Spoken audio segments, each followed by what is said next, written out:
हम पिछले समय में जो हमारा पिछला सेशन था उसमें 6 ढाला की पहली ढाल और दूसरी ढाल पढ़ चुके थे।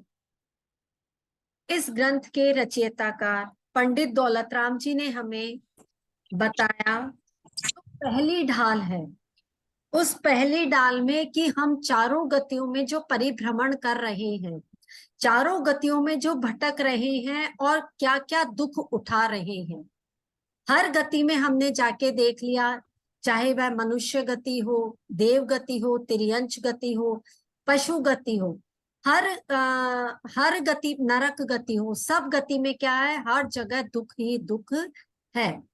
चाहता तो इंसान सुख है, लेकिन काम के किस चीज के करता है, दुख के करता है। कैसे पता चला? ये पता चला हमें दौलत राम जी ने जो दूसरी ढाल है उसमें हमें समझाया कि हम क्यों दुख उठा रहे हैं। हम चाहते तो सुख है, उसमें है ना, सुख चाहे दुख ते भयवंत, दुख से डरते हैं और सुख चाहते हैं, लेकिन फिर क्यों हम दुख उठा रहे हैं? तो पंडित दौलत राम जी ने बताया कि हम किसको अपना बैठे हैं, मिथ्या दर्शन, मिथ्या ज्ञान और मिथ्या चारित्र को अपना चुके हैं। इस वजह से हम क्या है, दुख को उठा रहे हैं। तो वो कहते हैं कि यदि दुख उठा रहे हैं, अब इन दुख से छूटना है तो इसका क्या करना है ना।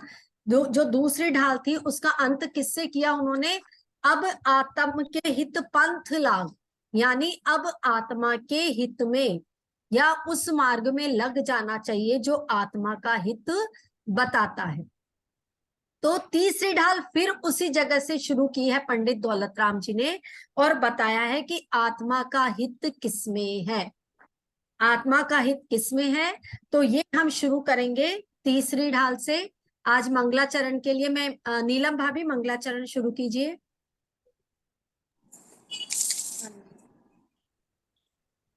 तीन भुवन में सार गीत राग विज्ञानता,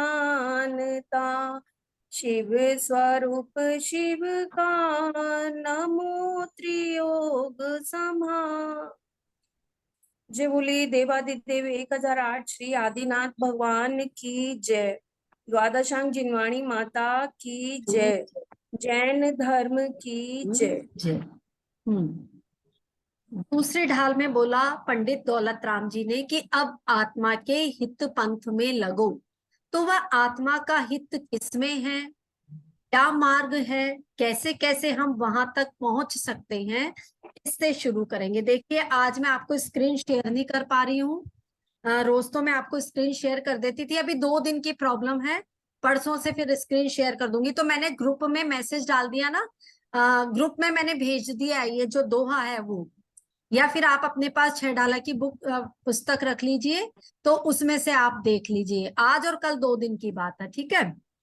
हाँ, तो पहला दोहा है, आत्म को हित है सुख, सो सुख आकुलता बिन कहिए, आकुलता शिव माही न ताते, शिव मग लाग्यो चाहिए।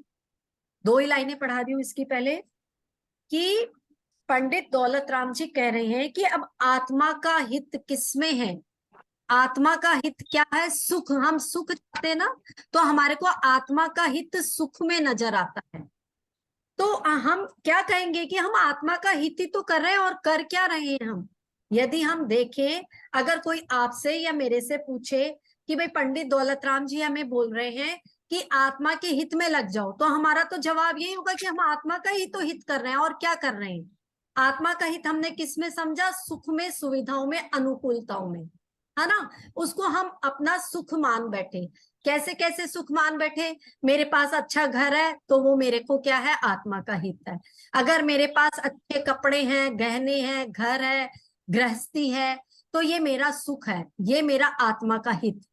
लेकिन वास्तव में देखा जाए तो ये आत्मा का हित नहीं है। तो फिर आत्मा का हित है क्या? ये किस चिड़िया का नाम है आत्मा का हित? क्या होता है ये आत्मा का हित? तो हमें क्या करना चाहिए? What should I do now? तो अब मैं क्या करूं?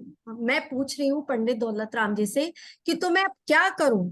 तो वो कहते हैं कि आत्मा का हित, ये जो तू पर पदार्थों में सुख ढूंढ रहा है, ये सुख आत्मा का हित नहीं है।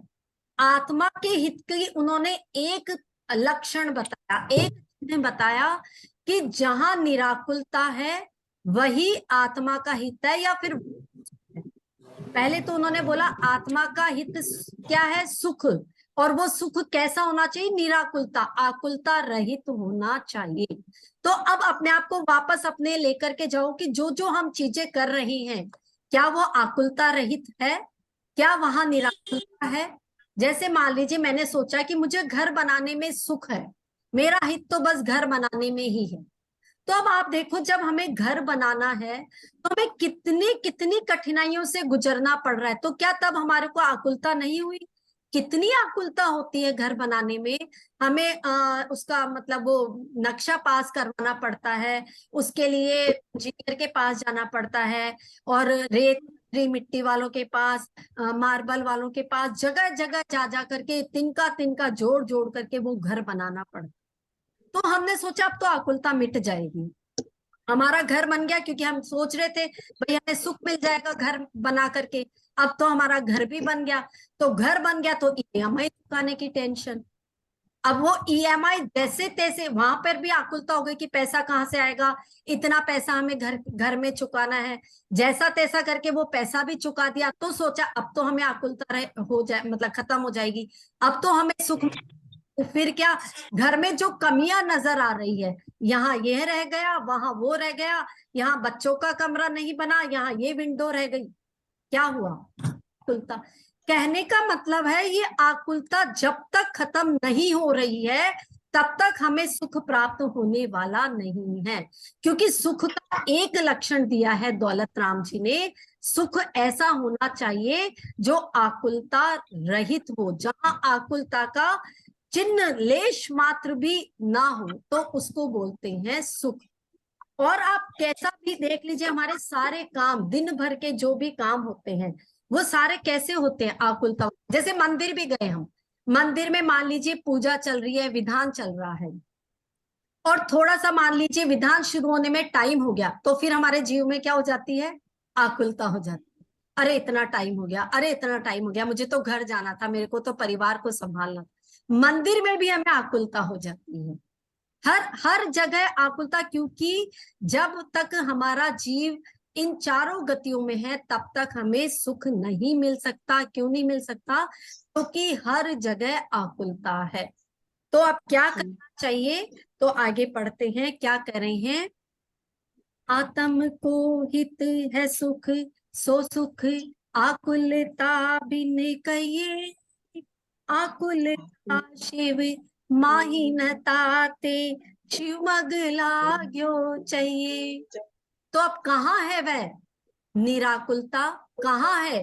तो पंडित दौलत राम जी कह रहे हैं वह आकुलता या निराकुलता कहाँ है, शिव माही। शिव मीन्स मोक्ष में, मोक्ष में क्या है, शिव माही न ताते, वहां पर आकुलता नहीं है। मोक्ष में जब मोक्ष मिल जाता है, हम सिद्ध पद को प्राप्त कर लेते हैं, तो वहां पर बिल्कुल भी आकुलता नहीं है। सिद्ध पद या मोक्ष पद ही एक ऐसा पद है जहां हमें न कुछ करना है न धरना है, सिर्फ हाथ पे हाथ धर करके बैठना है। और जहां कुछ करना ही नहीं है, तो वहां आप खुद सोच सकते हो कि वहां क्या है, सुख ही सुख है, अनंत सुख है, सुख की कोई लिमिटेशन नहीं है वहां। अपनी आत्मा के अंदर ही सिर्फ रमण करना है। तो पंडित दौलत राम जी कहते हैं कि आकुलता कहाँ नहीं है, शिव मग, मोक्ष मार्ग में आकुलता नहीं है। तो फिर क्या कहते हैं, तो क्या करना चाहिए, तो मैं क्या करूं, शिव मग लाग्यो चाहिए, शिव मग यानी मोक्ष मार्ग में लग जाना चाहिए, हमें मोक्ष मार्ग में लग जाना चाहिए। तो भाई फिर अगेन क्वेश्चन खड़ा होता है कि तो मैं लग तो जाऊं मोक्ष मार्ग में, लेकिन इसका मार्ग जाता कहाँ से है, अमृतसर होके जाऊं, या चंडीगढ़ होकर के जाऊं, के राजस्थान होकर के दिल्ली होकर के गोवा होकर के, किधर से जाना है मेरे को इस मोक्ष मार्ग में, कहाँ से जाना है मोक्ष मार्ग में। क्वेश्चन पूछा भक्त ने दौलत राम जी को कि फिर मेरे को, अब आपने पहले तो बता दिया का आत्मा का हित सुख में है, फिर आपने बताया कि जो सुख है वो आकुलता रहित होना चाहिए। अब आकुलता नहीं है तो मोक्ष मार्ग में नहीं है, तो अब मैं जाना तो चाहता हूँ इस मोक्ष मार्ग में, तो मैं पहुंचू कैसे, वहां तक जाऊं कैसे, मेरे को इसका मार्ग बताओ आप। तो फिर आगे की 2 लाइनों में पंडित दौलत राम जी बता रहे हैं कि मोक्ष मार्ग पे तुम्हें कैसे पहुंचना है, क्या उनके स्टेप्स है, कैसे तुम उन तक पहुंच सकते हो। आगे का देखिए। सम्यक दर्शन ज्ञान चरण शिव मकसूद विधि विचारों, जो सत्यारथ रूप सो निश्चय कारण सो व्यवहारों। क्या बताया दौलत राम जी ने? सम्यक दर्शन, ज्ञान, चरण, शिव, ये तीनों क्या है? ये तीनों मोक्ष मार्ग पर जाने का कारण है। अब पहले तो इन्होंने कहा सम्यक दर्शन, सम्यक ज्ञान और सम्यक चारित्र, फिर बोला मगसो द्विविध विचारो, 2 तरह का मोक्ष मार्ग है।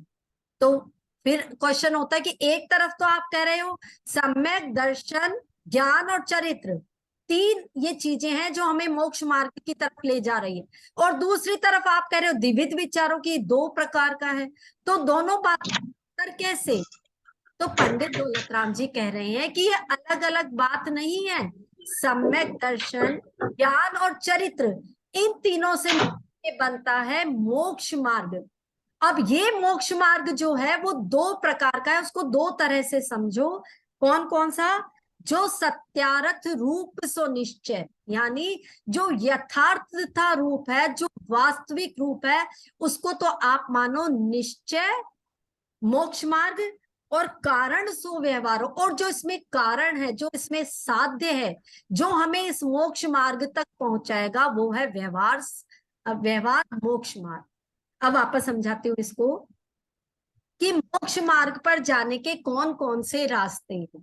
2 रास्ते बताए उन्होंने, एक है व्यवहार मोक्ष मार्ग, और दूसरा है निश्चय मोक्ष मार्ग। अब व्यवहार मोक्ष मार्ग का मतलब क्या? जैसे हम जो भी पूजा, भक्ति और विधान, दर्शन, जो भी ये सब भक्ति कर रहे हैं, भगवान के दर्शन कर रहे हैं, ये है व्यवहार मोक्ष मार्ग। इस पर चल करके ही हम कहाँ पहुंचते हैं? निश्चय मोक्ष मार्ग पर। और वो निश्चय मोक्ष मार्ग है जो हमें मोक्ष तक लेके जाता है। देखा जाए तो दोनों अलग अलग नहीं है, दोनों एक ही है। कैसे एक ही है? जैसे मान लीजिए मेरे को कहीं पे जाना है ना, और मैं ट्रेन की, मुझे कहीं जाना है, मैं टिकट विंडो पे गई, मैंने कहा आप टिकट दे दो, तो उन्होंने कहा कहाँ का टिकट देना है? ये तो मुझे पता नहीं, बस आप तो टिकट दे दो। अरे तो पहले फिक्स तो करो कि तुम्हें जाना कहाँ है। जब तक तुम ये फिक्स नहीं करोगे कि तुम्हें कहाँ जाना, तुम कहाँ का टिकट लोगे? फिर हर एक से पूछ रहे हो अब ट्रेन कहाँ कब आएगी, कितनी देर में आएगी, कब यहाँ से आएगी। तो लोगों ने पूछा कि भाई तुम ये क्यों पूछ रहे हो? बोले मैं तो टाइम पास कर रहा हूँ। तो क्या हम भी ऐसा टाइम पास तो नहीं कर रहे हैं? नहीं, हमें ऐसा टाइम पास नहीं करना है। हमें पहले फिक्स करना है। क्या फिक्स करना है? कि वास्तव में हमें मोक्ष मार्ग पर चलना है। जब तक आप तय नहीं करोगे, तब तक आप उस मार्ग पर चलोगे कैसे? जैसे मान लीजिए मैंने फिक्स किया मुझे डॉक्टर बनना है। अब डॉक्टर बनना है तो मेरे को पहले उसका एंट्रेंस एग्जाम देना पड़ेगा, नीट क्लियर करना पड़ेगा। फिर उसको क्लियर करने के बाद में मुझे 4 साल की मेडिकल की स्टडी करनी पड़ेगी, तब जाकर के मैं क्या बनूंगी? डॉक्टर बनूंगी। यानी उस मार्ग पर चले ना हम, जो हमने फिक्स कर लिया डॉक्टर बनना है, तो स्टेप बाय स्टेप उस पर हम चले, हमारी क्रियाएं वैसी ही होती है। तो सेम ऐसे ही यदि आपने फिक्स कर लिया मुझे मोक्ष मार्ग पर चलना है, तो ये तो हो गया निश्चय मोक्ष मार्ग। तो उसमें कारण या साध्य क्या क्या है? कि अब हमें जैसे पूजा करनी है, भक्ति करनी है, भजन करना है, दर्शन करना है, अपना मन इसमें लगाना है, इन सारी धार्मिक क्रियाओं में लगाना है। ये व्यवहार मोक्ष मार्ग है, लेकिन ये अलग से कोई रास्ता नहीं है। जैसे मान लीजिए ये वाला आपका निश्चय मोक्ष मार्ग है, ठीक है, ये वाला रास्ता, और ये है व्यवहार मोक्ष मार्ग। ये क्या है, बस ऐसे घूम करके इसी में आकर के मिल जाएगा और दोनों मिल करके हमें मोक्ष मार्ग की तरफ लेके जाएंगे। बस फर्क इतना सा है कि ये वाला रास्ता ऐसे घूम करके इसमें मिलेगा और दोनों फिर कहाँ चले जाएंगे, मोक्ष मार्ग की तरफ हमें आगे बढ़ाएंगे। तो अब हमने यह तय कर लिया कि अब हमें क्या करना है, मोक्ष मार्ग पर चलना है। तो अब वह मोक्ष मार्ग कैसा है, कैसा होना चाहिए, हमारी एक्टिविटी क्या होनी चाहिए, वो कह रहे हैं चलो मैं इस मोक्ष मार्ग पर चल भी लूं तो मुझे बताओ तो सही कि मैं जाकर के वहां करूं क्या, मुझे वहां क्या करना है कि मैं उस मोक्ष पद को प्राप्त कर लूं, ये मैं वहां तक निश्चित रूप से जाकर के पहुंच जाऊं। क्योंकि हमारे काम कैसे हैं, हमारा आचरण तो कुछ और ही है, एक्टिविटी कुछ और ही है और मन कुछ और ही चाहता है। दौलत राम जी क्या कहते हैं, अंजुलि समझनी जवानी क्षीण होती जा रही, प्रत्येक पल जरे जरा नजदीक आती जा रही। कैसे समझा रहे हैं, हमें क्या बोल रहे हैं कि तुम्हारी जो ये यौवन अवस्था है ये अंजुलि के समान है। जैसे अंजुलि है, पानी है भर लिया आपने, तो वो पानी कब खत्म हो जाता है हमें पता भी नहीं चलता, क्योंकि ये जो रास्ते हैं पानी खत्म करने के वो टप टप टप करके निकल जाते हैं। तो हमारी यौवन अवस्था भी इस अंजुलि के समान है, ये धीरे धीरे धीरे खत्म होती जा रही है और हमारे प्रत्येक पल, हर एक पल पे हमारा बुढ़ापा, हमारी मृत्यु नजदीक आती जा रही है। तो क्या करना है, ये धीरे धीरे हमारा बुढ़ापा मृत्यु हमें दिख रहा है, देखो आयु का कोई भरोसा नहीं है, वो कभी भी किसी भी क्षण आकर के आपका या मेरा दरवाजा खटखटा सकती है। तो हमें क्या करना है, तो हमें ये सारे दंड फंद, ये हम जिसमें क्या ढूंढ रहे हैं, सुख ढूंढ रहे हैं, कभी तो घर बनाने में, कभी गहने बनवाने में, कभी मोबाइल खरीदने में, कभी गाड़ी खरीदने में, ये जो सुख हम ढूंढ रहे हैं वास्तव में ये सुख नहीं है। ये सब हम क्या कर रहे हैं, these all are the wastage of time, इसमें हम सिर्फ अपना समय बर्बाद कर रहे हैं। हाँ मौसी जी कुछ पूछना चाहते हो क्या, आपने हैंड रेस किया है। नहीं नहीं, वो क्या हो रहा था, मेरा मेरा खराब हो रहा था, यहाँ आवाज नहीं अच्छा आ रही थी अभी। ठीक है, ठीक, ओके ओके। हाँ तो अब वो बता रहे हैं कि ये जो आपका मोक्ष मार्ग है ये रत्नत्रय रूप है।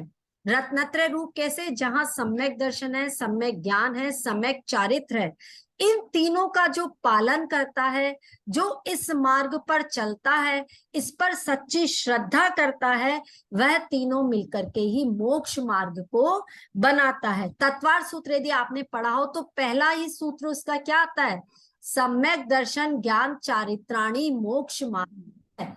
यानी सम्यक दर्शन, सम्यक ज्ञान और सम्यक चारित्र, ये तीनों मिलकर के मोक्ष मार्ग को बनाते हैं। फिर अगेन क्वेश्चन, तो ये है क्या, सम्यक दर्शन क्या है, सम्यक ज्ञान क्या है और सम्यक चारित्र क्या है। तो अब हमें पंडित दौलत राम जी लेकर के चलते हैं दूसरे सूत्र पर, तीसरी ढाला का दूसरा श्लोक। देखिए आज थोड़ी स्क्रीन शेयर नहीं होने की वजह से प्रॉब्लम हो रही है, लेकिन कोई बात नहीं, मैंने ग्रुप में तो डाल दिया था, आप उसमें से पढ़ सकते हैं। ठीक है, मैं बोल के सुना रही हूँ वैसे आपको। पर द्रव्यंते भिन्न आप में रुचि सम्यक्त्व भला है, आप रूप को जान पनो सो सम्यक ज्ञान कला है, आप रूप में लीन रहे थे सम्यक चारित्र सोई, अब व्यवहार मोक्ष मार्ग को सुनिए हे नियत को होई। अब तीनों चीजें जो हमने पूछी कि सम्यक दर्शन, सम्यक ज्ञान और सम्यक चारित्र क्या है, तो इतनी इजी परिभाषा पंडित दौलत राम जी ने दी, बिल्कुल इजी परिभाषा जो और कहीं नहीं मिलेगी। ये जो 6 ढाला ग्रंथ है ये इतना ज्यादा प्रसिद्ध, इतना पॉपुलर इसीलिए है कि इसमें जो डेफिनेशंस दी है ना, वो हम जैसे साधारण मनुष्य बहुत आसानी से समझ सकते हैं। इतना आसान तरीका बता दिया उन्होंने कि सम्यक दर्शन क्या है, सम्यक ज्ञान क्या है और सम्यक चारित्र क्या है। तो क्या बता दिया उन्होंने, पर द्रव्यंते भिन्न आप में, पर द्रव्यों से भिन्न होकर के आप में, अपने आप में क्या करो, रुचि रखो, तो वह सम्यक भला है, यानी वह सम्यक दर्शन है। अब पर द्रव्य क्या क्या है, जो भी आपको, खुद का शरीर भी क्या है, पर द्रव्य है। हमारा तन, धन, दौलत, वैभव, हम जितने ये कर्म कर रहे हैं, कषाय कर रहे हैं, पुण्य कर रहे हैं, ये सब क्या है, ये सब पर पदार्थ है। तो इन सब से अलग हट करके, इन सब से अपने आप को क्या है, हटा दो और किसमें रुचि रखो, आप में, अपने आप, अपने अंदर, अपने भीतर रुचि रखो, तो उसका नाम है सम्यक दर्शन।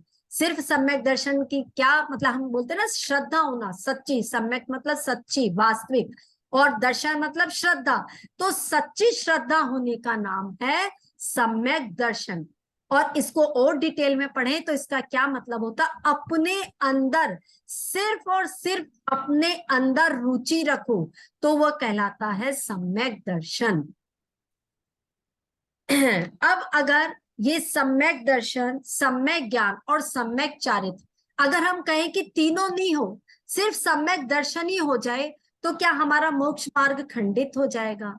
हाँ, हमारा मोक्ष मार्ग खंडित हो जाएगा, क्योंकि तीनों से मिलकर के ही मोक्ष मार्ग बना है। जैसे आप रोटी बनाना चाहते हो, आपने आटा लिया, अगर आप उस आटे से रोटी, तो कोई भी पूछता रोटी किससे बनती है, तो आप क्या बोलते हो, आटे से, है ना? तो फिर तो सूखे आटे से रोटी बन जानी चाहिए, बनती है क्या?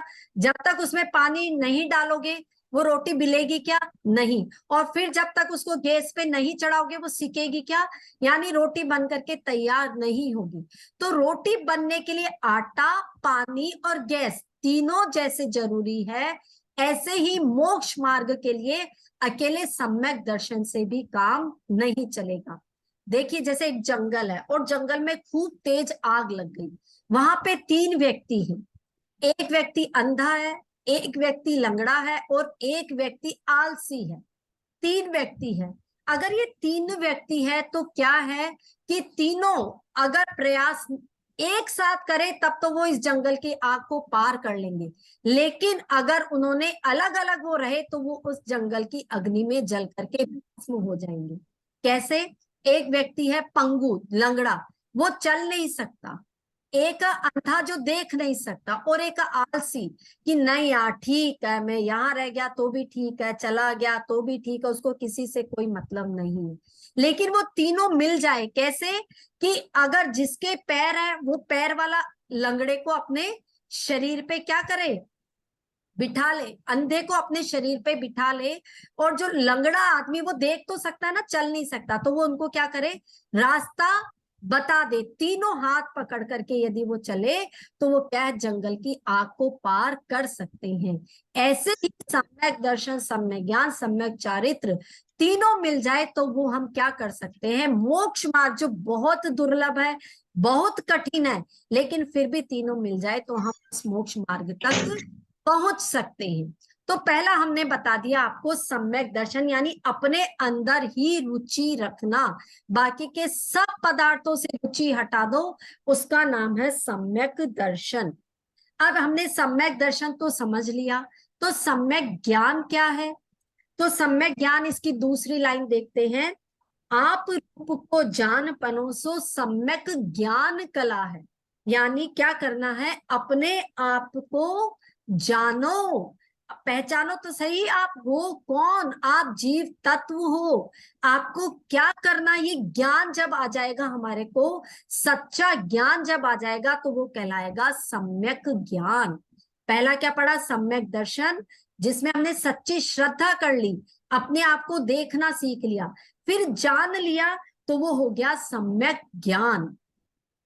और तीसरा कहलाता है सम्यक चारित्र। वो क्या है सम्यक चारित्र? आप रूप में लीन रहे थिर सम्यक चारित्र सोही, यानी अपने आप के अंदर ही लीन रहना, सिर्फ और सिर्फ अपने अंदर, बाकी और किसी से कोई मतलब नहीं है, वैसा ही आचरण करना, ध्यान मग्न रहना।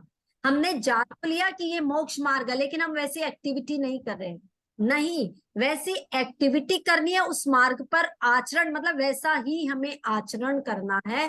तो वो तीसरा स्टेप है सम्यक चारित्र। तो उस पर जब हम चलेंगे तो तीनों मिलकर के हमारा मोक्ष मार्ग कंप्लीट होगा। अब देखिए इसमें जो विशेष बात है क्या है, पर द्रव्यंते, दूसरे पदार्थों से। ये जो शब्द यहाँ पर आया ये आदि दीपक शब्द है, ये आपको तीनों लाइनों में लगाना है। तीनों लाइनों में कैसे, पहली लाइन तो हो गई पर द्रव्यंते भिन्न आप में, यानी पर द्रव्यों से हटाकर अपने आप में रुचि रखना, वो सम्यक दर्शन है। फिर दूसरी लाइन में क्या लिखोगे, पर द्रव्यंते भिन्न आप रूप को जानो, यानी सारे पदार्थों को हटाकर के सिर्फ और सिर्फ किसको जानो, अपने आप को ही जानो, वो कहलाता है सम्यक ज्ञान। फिर तीसरी लाइन में फिर पर द्रव्यंते आएगा, क्योंकि यह आदि दीपक है, तो क्या बोलेंगे, पर द्रव्यंते भिन्न आप रूप में लीन रहे थे, यानी सब चीजों से अपना ध्यान हटा करके सिर्फ अपने अंदर ही रहना है, अपने आप में ही रहना है, लीन रहना है, ध्यान मग्न रहना है, तो वह कहलाएगा सम्यक चारित्र। अब हमने समझ लिया कि ये सम्यक दर्शन, सम्यक ज्ञान और सम्यक चारित्र क्या है। एक बार इसका सीधा सिंपल मीनिंग देख लीजिए, लिख लीजिए। सम्यक्त्व मतलब तो होता है वास्तविक, यथार्थ, और दर्शन मतलब श्रद्धा या फिर पहचानना, यानी अपने आप को पहचानना हो गया सम्यक दर्शन। फिर सम्यक ज्ञान क्या है, वास्तविक रूप से अपने आप को जानना, उसका ज्ञान होना, उसका भान होना, वो कहलाएगा सम्यक ज्ञान। और सम्यक चारित्र क्या है, अपने आप के अंदर समा जाओ, लीन हो जाओ, अपने अंदर रम जाओ, उसका नाम है सम्यक चारित्र। इतनी इजी डेफिनेशन दी है पंडित दौलत राम जी ने। ये जो हमारे दो दोहों का सार है वो यही है कि सम्यक दर्शन क्या है, सम्यक ज्ञान क्या है और सम्यक चारित्र क्या है। अगली लाइन में कहते हैं वो, अब व्यवहार मोक्ष मग सुनिए हेतु नियत को होई। कहते हैं अब मैं तुम्हारे को व्यवहार मोक्ष मार्ग बताता हूं कि व्यवहार मोक्ष मार्ग क्या है। क्यों, क्योंकि वो ही तो निश्चय सम्यक, निश्चय मोक्ष मार्ग में कारणभूत है, साध्य है, उसके बिना हम निश्चय मोक्ष मार्ग पर नहीं चल सकते। तो इसलिए अब पंडित दौलत राम जी क्या है, आगे व्यवहार मोक्ष मार्ग के बारे में हमें बताएंगे। लेकिन अभी उन्होंने अपने अंदर रम जाने का नाम ही क्या बताया, मोक्ष, यानी मोक्ष मार्ग का रास्ता बाहर जाकर के कहीं भी नहीं है, मोक्ष मार्ग का रास्ता कहाँ है, अंदर। क्या कहते हैं वो, चलते हैं। मोक्ष बाहर की कोई मंजिल है नहीं, उसका आपके भीतर ही है। कैसे, क्या कह रहे हैं कि ये जो मोक्ष मार्ग है, आप जिसको बाहर ढूंढ रहे हो, वास्तव में उसका जो मार्ग है वो बाहर नहीं है, उसका मार्ग तो क्या, उसका मार्ग आपके अंदर ही है। इसलिए अंदर से कैसे मार्ग ढूंढना है कि अपने आप को जानो, अपने आप को पहचानो और अपने अंदर ही लीन रहो, उस तभी जाकर के क्या है, हम इस मुक्ति रूपी मार्ग को प्राप्त कर सकते हैं, उस पर चल सकते हैं, या उस पर चलने का हम क्या कर सकते हैं, निश्चय कर सकते हैं, तभी हम हमारी मंजिल को प्राप्त कर सकेंगे। क्योंकि हम क्या है, जैसे हमारी रुचि होती है ना, जिधर, तो उधर ही तो हम चलते हैं, है ना। बिना रुचि के कोई क्रिया होती है क्या, नहीं होती ना। जैसे आप किसी भी व्यक्ति को देख लो, उसकी एक्टिविटी से आप पता लगा लोगे कि ये वास्तव में क्या करने वाला है। जैसे किसी बच्चे को आपने देखा, वो स्कूल बैग टंगा रहा है, स्कूल यूनिफॉर्म पहन रहा है, शूज पहन रहा है, तो पता चलेगा कि नहीं कि ये स्कूल जाने वाला है, देखते ही पता लग गया ना आपको। उस किसको देख के पता लगा? उसकी एक्टिविटी को देख के कि ये स्कूल जाने वाला है। हम सुबह सुबह नहाए, मंदिर की डब्बी ली, चावल डाले, बादाम डाले, लौंग डाले, तो सब तुरंत देखते ही बता देंगे कि ये मंदिर जाने वाला है। तो यानी हमारी जो एक्टिविटी है वो क्या बताती है? हमारी रुचि को बताती है कि हमारी रुचि किधर है। तो ऐसे ही जब हमारी रुचि हमारे अंदर होगी, अपने आप के अंदर होगी, तो हमारी एक्टिविटी भी अपने आप ऑटोमेटिक उधर ही डाइवर्ट हो जाएगी।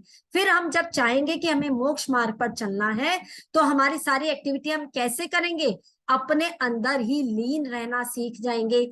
बाहर जो भी आराम साराम जो कुछ हमें दिखाई दे रहा है, हम धीरे धीरे क्या करेंगे? उनसे अपने आप को अलग करना शुरू कर देंगे। बाहर के विषयों में हमें रुचि नहीं आएगी। बाहर जितनी भी है, कोई हमारी बुराई कर रहा है या कोई पाप कषाय कर रहा है, पापों के काम को कर रहा है, तो हम क्या करेंगे? धीरे धीरे से अपने आप को उधर से हटाना शुरू कर देंगे। क्यों? क्योंकि हमें पता चल गया ये हमारा सच्चा मार्ग नहीं है, ये मोक्ष मार्ग नहीं है।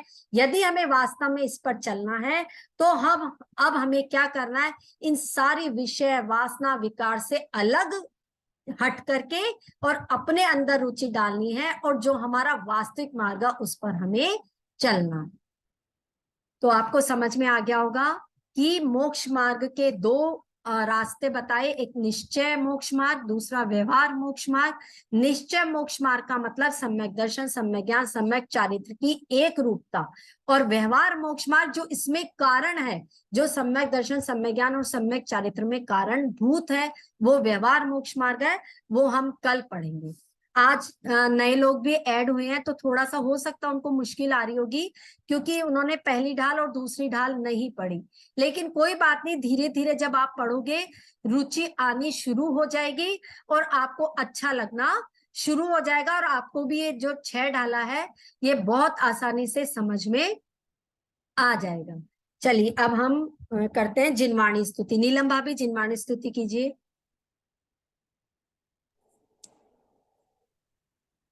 की जिनवाणी भारती तोय जपू दिन रैन, जो तेरी शरणा गए सो पावे सुख चैन। जावाणी के ज्ञान ते सूझे लोका